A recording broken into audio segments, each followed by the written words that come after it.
Good morning and welcome you all on this news program. नमस्कार, स्वागत है आप सभी का आपकी विक्रम बेताल वाली इस क्लास में। कल अपन ने बड़ी रोचक तथ्य के साथ पढ़ा। आज फिर जो है उस पेड़ से उठकर बेताल जो है विक्रम के कंधों पर आ गए और बेताल ने कहा कि विक्रम, आज फिर मैं तुम्हें एक टिप्स देती हूँ। तुम मुझे वो महत्वपूर्ण सूचनाएं लाकर दोगे जो विद्यार्थियों के लिए महत्वपूर्ण है। अगर तुमने ऐसा नहीं किया तो मैं तुम्हें पानी में डुबो के मार दूंगी। विक्रम ने कहा कि टिप्स दीजिए, मैं कोशिश करूंगा। तो बेताल ने कहा, कोशिश नहीं, तुम्हें बिल्कुल तथ्यपूर्ण ढंग के जो है प्रश्न ही बताने विद्यार्थियों को, ताकि वो एग्जाम में आ सके। विक्रम ने कहा, जो आ गया बेताल। फिर बेताल ने टिप्स दिया, पीछे जाकर नई शुरुआत नहीं हो सकती, पर नई शुरुआत से अंत बेहतर हो सकता है। इस प्रकार की बात जब बेताल ने बोली तो विक्रम ने कहा, वाह, क्या बात कही आपने अंतर मन की, और काफी गहरी विचारधारा समाहित है इस बात में। मैं आपको आज की महत्वपूर्ण खबरें सुनाता हूँ, साथ ही वो इम्पोर्टेंट चीजें सुनाता हूँ ताकि विद्यार्थियों के लिए महत्वपूर्ण हो सके, जहाँ आम जनमानस के लिए भी एक आज की खबर हो सके। तभी विक्रम बोले, मिताली बनी दुनिया की नंबर 1 महिला बल्लेबाज। वहीं रूस में विमान हादसा। और तीसरा जो महत्वपूर्ण, कोटपुतली के अंदर केमिकल भरा कंटेनर फ्लाईओवर से गिरा और जब क्रेन उसको सही कर रही थी तो उसमें विस्फोट हो गया। क्रेन भी जलकर खत्म हो गई। लगभग 1.5 करोड़ रुपए का यहाँ पे नुकसान हुआ। बेताल को 3 खबरें बड़ी महत्वपूर्ण लगी। बेताल ने कहा विक्रम से, अब विस्तार से समझाएं कुछ और भी खबरें। विक्रम बोले, आज बुधवार 7 जुलाई 2021 है। आषाढ़ कृष्ण पक्ष त्रयोदशी तिथि, संवत 2078 है। सेंसेक्स कल का 52,861 पर रुका और वहीं 74 रुपए 55 पैसे डॉलर की कीमत के साथ। आइए शुरुआत करते हैं आज की कुछ अहम खबरों से। राजस्थान की 11 लाख सरकारी कर्मचारी प्रदेश में 21 महीने बाद सरकारी कर्मियों को ट्रांसफर से बैन हटा। 14 जुलाई से 14 अगस्त के बीच ऑनलाइन आवेदन दे।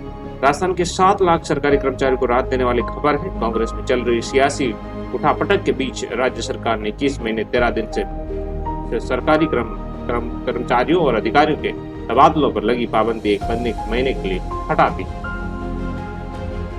वहीं 3,000 करोड़ के कर्मचारी कोष से घर, शादी, शिक्षा के कर्ज देंगे। सीएम गहलोत ने वित्त विभाग के प्रस्ताव को मंजूरी दे दी है। मिताली बनी दुनिया की नंबर 1 महिला बल्लेबाज। लखनऊ मिताली राज आईसीसी की महिला वनडे रैंकिंग में नंबर 1 बल्लेबाज बन गई है। 22 साल के करियर में वे 8वीं बार शीर्ष पर पहुंच। टीम इंडिया की कप्तान ने इंग्लैंड के खिलाफ 3 मैचों की सीरीज में लगातार 3 अर्धशतक जड़े। उन्होंने कुल 201 रन बनाए। इंग्लैंड टूर पर आने के समय उनकी रैंकिंग 8 थी। डिस्टेंसिंग के साथ गाइड कर रहा है छाता। टोक्यो में जापान के शिबुकावा के हॉट स्प्रिंग रिसोर्ट ने सोशल डिस्टेंसिंग के साथ पर्यटन का नायाब तरीका निकाला है। उसने ऐसे छाते बनवाए जिन पर शहर का नक्शा भी प्रिंट किया गया है। इस छाते का प्रयोग कर सैलानी कोरोना से बचने के लिए जरूरी दूरी बना सकेंगे। साथ ही उन्हें शहर के विभिन्न पर्यटन स्थलों की लोकेशन भी मिल जाएगी। जेईई मेंस 20 से 25 जुलाई और 27 जुलाई से 2 अगस्त के बीच हो सकता है। नई दिल्ली जेईई मेंस के तीसरे चरण की परीक्षाएं 20 जुलाई से 25 जुलाई तक होंगी। वहीं चौथे चरण की परीक्षाएं 27 जुलाई से 2 अगस्त तक होगी। केंद्रीय शिक्षा मंत्री रमेश पोखरियाल निशंक ने मंगलवार को सोशल मीडिया पर यह जानकारी दी। उन्होंने कहा कि कोरोना संबंधी एहतियातों का पालन करते हुए परीक्षा कराई जाएगी। ममता का ऐलान, बंगाल में मनेगा खेला होबे दिवस। कोलकाता चुनाव में चर्चा में रहा नारा खेला होबे अब बंगाल में स्थायी जगह ले लेगा। सीएम ममता बनर्जी ने विधानसभा में कहा कि लोगों ने खेला होबे को स्वीकार किया, इसलिए बंगाल में खेला होबे दिवस मनाया जाए। कैबिनेट की बैठक में हो सकता है फैसला। राजस्थान में 9वीं से 12वीं तक के विद्यार्थियों के लिए 15 जुलाई से खुल सकते हैं स्कूल। जयपुर में शिक्षा विभाग ने 15 जुलाई से स्कूल खोलने की कवायद शुरू की है। पहले चरण में 9वीं से 12वीं तक के शिक्षार्थियों को स्कूल बुलाने पर मंथन चल रहा है। परिस्थिति को देखते हुए दूसरे चरण में अन्य कक्षाओं पर भी निर्णय लिया जा सकता है। वहीं केमिकल भरा कंटेनर फ्लाईओवर से गिरा। दिल्ली हाईवे पर कोटपुतली में यह हादसा। 7 किमी लंबी कतारें लगी। क्रेन से सीधा करने में लगी आग। क्रेन भी जली। लगभग 1.5 करोड़ रुपए का नुकसान। 3 लोग झुलसे, 15 किलोमीटर तक धुआं फैला। जयपुर दिल्ली हाईवे पर कस्बे में बने एलिवेटेड फ्लाईओवर से नीचे गिर गया था। पुलिस ने केमिकल के ड्रमों को बाहर निकाला, कई ड्रम लीक हो गए और ज्वलनशील केमिकल रिस कर नालों तक पहुंच गया।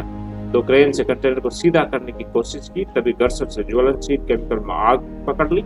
यातायात बंद करने से दोनों तरफ 7-7 किलोमीटर लंबी कतारें बन गई। ट्रेन की कबाड़ हो गई और 14 दमकल 8 घंटे में आग पर काबू पा सकी। इसे 1.5 करोड़ रुपए का लगभग नुकसान।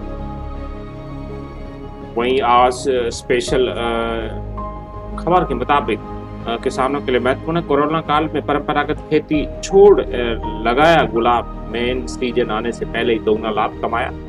नैनवा बूंदी में कोरोना महामारी के दौर में कम जमीन में परंपरागत खेती करने वाले किसान बुरी तरह प्रभावित हुए हैं। नैनवा उपखंड क्षेत्र के कासपुरिया के रहने वाले युवा किसान ने इस आपदा में न सिर्फ अपने लिए अवसर खोजा, बल्कि अब वे कई किसानों के लिए प्रेरणा स्रोत भी बन गए हैं। महज 1 बीघा में गुलाब और सब्जियों की खेती पर परंपरागत फसल से दोगुना लाभ कमाया है। अब क्षेत्र के दूसरे किसान उन्हें प्रेरणा लेकर गुलाब की खेती करने की तैयारी कर रहे हैं। कासपुरिया के 30 वर्षीय किसान रामसराय मीणा ने बताया कि उन्होंने रिलायंस फाउंडेशन के क्षमतावर्धन कार्यक्रम में भाग लेकर फूलों की खेती से बेहतर आमदनी के बारे में जानकारी प्राप्त की। इस खेती के लाभ के बारे में मालूम चला। छोटे किसान के सामने किसी नवाचार की पहल करने में भी बड़ा जोखिम होता, लेकिन रिलायंस फाउंडेशन के तकनीकी मार्गदर्शन और सहयोग से हिम्मत कर वो आगे बढ़े। 1 बीघा में पिछले साल नवंबर माह में गुलाब लगाया, साथ ही बीच में आलू, टमाटर, धनिया और प्याज भी लगाया, जिससे 20,000 रुपए की आमदनी प्राप्त हुई। साथ ही अब तक बेचे गए गुलाब से 25,000 रुपए कमा चुके हैं, जबकि गुलाब की मुख्य पैदावार तो अक्टूबर-नवंबर से शुरू होगी। रामसराय के अनुसार इतना मुनाफा पहले कभी किसी दूसरी फसल में नहीं हुआ। किसान मानते हैं कि रासायनिक खेती को छोड़कर यदि जैविक खेती की जाए तो पैदावार कम होती है, लेकिन रामसराय ने गुलाब की खेती में गोबर की खाद का इस्तेमाल किया, किसी भी प्रकार की रासायनिक दवाई का छिड़काव नहीं किया। रामसराय ने बताया कि नैनवा के अलग अलग गांवों के किसानों ने अच्छी पैदावार को देखते हुए गुलाब और सब्जियों की खेती करने की सीख ले ली। स्पेशल कवरेज किसानों के लिए बड़ी महत्वपूर्ण, किसान इससे लाभ ले सकते हैं और मुनाफा अर्जित कर सकते हैं। वहीं क्रिप्टो करेंसी में फिरौती चुकाने के चलन से बड़े साइबर हमले। साइबर अपराध में क्रिप्टो का इस्तेमाल कैसे हो रहा है? किसी कंपनी या संगठन को रैनसमवेयर हमले का पता तब चलता है जब उसकी व्यावसायिक वेबसाइट डाउन हो या सिस्टम एक्सेस नहीं हो पा रहा हो।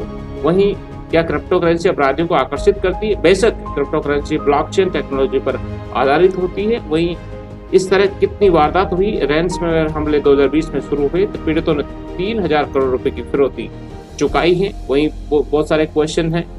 दुनिया में रैनसमवेयर का इस्तेमाल साइबर हमले करने के लिए बढ़ा है, साथ ही हैकर्स को फिरौती देने के लिए क्रिप्टो करेंसी का इस्तेमाल भी तेजी से बढ़ रहा है, क्योंकि क्रिप्टो करेंसी में कारोबार डिजिटल रूप में गुमनाम तरीके से किया जाता है। इसी वजह से ये फिरौती वसूली का प्रमुख औजार बनकर भी उभरा है। इस प्रकार की जो चीजें हैं, बिटकॉइन लेन देन गुमनाम होने के बावजूद दिख सकते हैं, तो इससे सजग रहें। नाइजीरिया में हाई स्कूल के 150 छात्रों को हॉस्टल से अगवा कर ले गए बंदूकधारी। अबूजा अफ्रीकी देश नाइजीरिया में एक बार फिर बड़ी संख्या में स्कूली बच्चों का अपहरण किया गया। यहाँ बंदूकधारियों ने एक बोर्डिंग स्कूल में पढ़ने वाले 150 छात्रों को अगवा कर लिया है। पिछले 7 दिन में टीके 32% कम लगे। इस माह टीकाकरण की रफ्तार बढ़ने की उम्मीद भी कम है। नई दिल्ली देश में 21 जून को मेगा वैक्सीनेशन डे के बाद से टीके लगाने की रफ्तार घट गई है। 21 से 27 जून तक 7 दिन में कुल 4.13 करोड़ टीके लगे, जबकि इसके बाद 7 दिन में 2.82 करोड़ लगे थे, यानी कि 32% कम लगे। रूस में विमान हादसा, सभी 28 लोग मारे गए, 5 किमी दूर मिला मलबा, 39 साल पुराना था।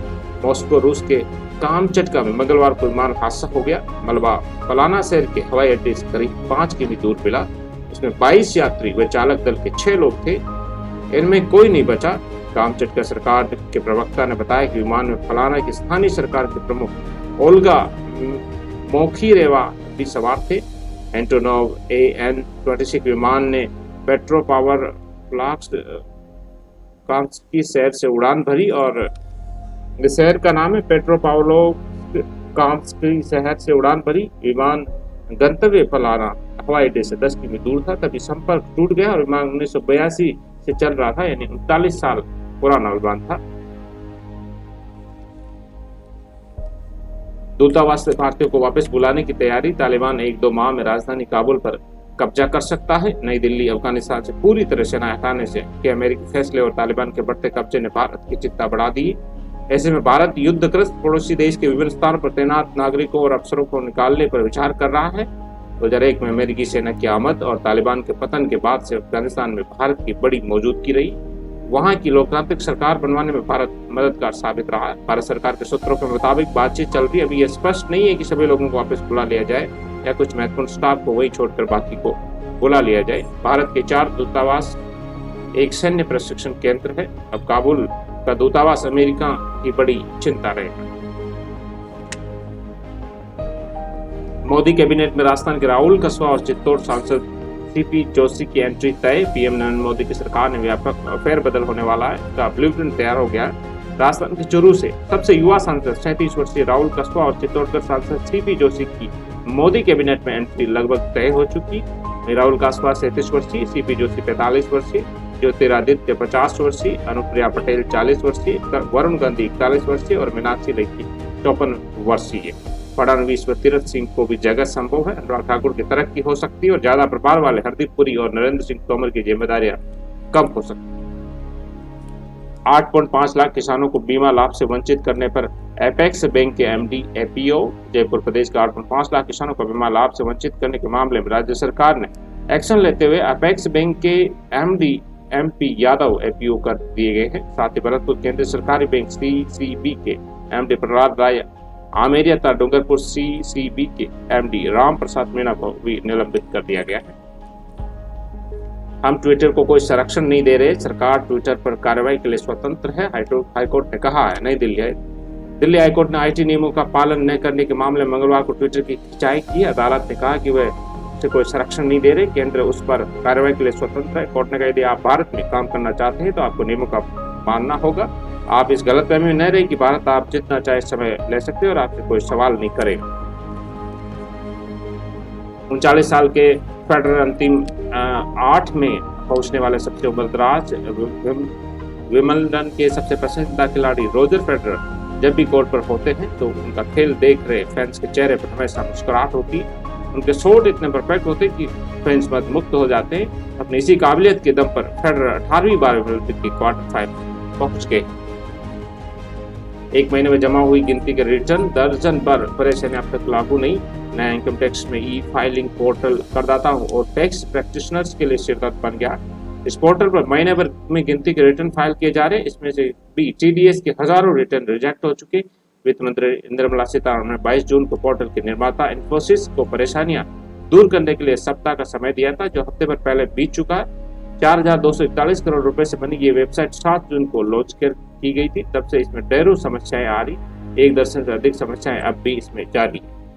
पुराने पोर्टल को बंद करके नया पोर्टल लॉन्च करना बड़ी गलती है। बेहतर होता है कि दोनों पोर्टल को तब तक साथ चलने दिया जाता जब तक कि नया पोर्टल सही से काम न करने लगता। संभव हो पुराने पोर्टल को फिर से शुरू कर देना चाहिए। सुधीर हालाखंडी चार्टर्ड अकाउंटेंट है, बहुत ही सही बात है। नया तभी शुरू करें जब पुराना जो है नया ढंग से चलने लग जाए, तभी पुराने को बंद किया जाना चाहिए। एनएसई मिड कैप 100 ने 13 माह में दिया 102% रिटर्न। घरेलू शेयर बाजार की रिपोर्ट पर तेजी के बीच सूचकांकों में खासी बढ़ोतरी देखने को मिली। एनएसई के मिड कैप 100 इंडेक्स ने 13 महीनों में 102% रिटर्न दिया। वहीं स्मॉल कैप 100 इंडेक्स ने बीते 8 माह में 70% का रिटर्न दिया। एनएसई मिड कैप 100 इंडेक्स है ये सबसे अच्छा प्रदर्शन रहा। 1 लाख करोड़ से नीचे आया जीएसटी संग्रह। जून में 92,000 था, मई 2021 में 1 लाख 2,000, अप्रैल 2021 में 1,41,000 के साथ में जुलाई में 87,000 था 2020 में, और जून 2020 में 90,000। यानी कि मई, अप्रैल, मार्च, फरवरी, जनवरी से सबसे कम जो रहा है वो जून 2021 में 92,849 रहा है जीएसटी। इसी के साथ ही आज के समाचार बुलेटिन में इतना ही। इस प्रकार जब राजा विक्रम ने इन सारी महत्वपूर्ण खबरों को सुनाया तो बेताल आज भी प्रसन्न हुए। बेताल को लगा कि रूस में विमान का हादसा और किसी का न बचना एक तकनीकी खामी हो सकती है, या जो है साइंस की प्रगति पर भी इंसान का नियंत्रण पूरा पूरा है या नहीं, इस पर भी सवाल हो सकते हैं। वही कोटपुतली में जो केमिकल भरा कंटेनर गिरा और उसके बाद में उसको हटाया जाना बिना प्रिकॉशंस के, किस प्रकार आज के परिवेश में जो है लापरवाही को बरत रहा है, ये बात भी जो बेताल को बड़ी अच्छी लगी। बेताल ने कहा, जा विक्रम, आज भी मैं तुम्हें कहीं पे किसी पानी में नहीं डुबाऊंगी, आज फिर मैं तुम्हें जीवन दान देती हूँ और मैं कल फिर एक टिप्स लेके आऊंगी और कल फिर एक नई सजा होगी अगर तुम मुझे उन महत्वपूर्ण प्रश्नों का जवाब नहीं दोगे या महत्वपूर्ण प्रश्न नहीं बताओगे जो विद्यार्थियों के लिए महत्वपूर्ण। विक्रम ने कहा, जी बेताल, मैं बिल्कुल वो करूँगा और आपके जो इच्छाएं, आपकी जो आवश्यकता है उस पर खरा उतरूंगा। तो आज के न्यूज़ सेशन में इतना ही। नमस्कार, आपका दिन शुभ।